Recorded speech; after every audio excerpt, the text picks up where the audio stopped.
Hi అండి. జీవితం ఒక చదరంగం లాంటిది. చెస్ గేమ్ చూసి ఉంటారు కదా. నేను చాలా బాగా ఆలోచించాను. జీవితం ఒక చదరంగం లాంటిది అని బాగా నాకు అర్థమైంది. ఎలాగంటారా?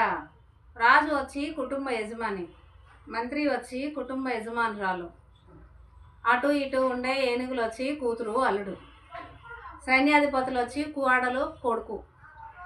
గుర్రాలు ఎవరైనా ఆలోచిస్తున్నారా? అదేనండి వియ్యపోళ్ళు. భటులు ఎవరు అంటే మన చుట్టూ ఉండే చుట్టాలు. రాజుగారు ఒక్క అడిగే వేస్తూ ఉంటారు, కానీ మంత్రికి అన్ని వైపులా చూసుకుంటూ కుటుంబాన్ని ఒక తాటిలో తీసుకొస్తూ అందరినీ అర్థం చేసుకుంటూ నడిపించేదే మంత్రి. కూతురు అల్లుడు అంటే ఏనుగులు అని చెప్పాను కదా, వాళ్ళు ఎప్పుడు స్ట్రైట్ ఫార్వర్డ్. వాళ్ళకి ఏం కావాలన్నా కానీ మాకు ఇది కావాలి అని అడుగుతారనమాట. సైన్యాధిపతులు ఏంటిదో తెలుసా? వాళ్ళు ఎప్పుడు క్రాస్ ఫార్వర్డ్ అనమాట. ఏది కావాలా కన్నా ఇలా తిరిగి ఇలా తిరిగి ఇలా వస్తారనమాట. గుర్రాలు అంటారా? ఆడపిల్ల దరిపోళ్ళు, మగపిల్లలు దరిపోళ్ళు. వాళ్ళని అర్థం చేసుకొని వాళ్ళతో పాటు మనం కూడా ఉండటమే. నిజమంటారా అబద్ధం అంటారా?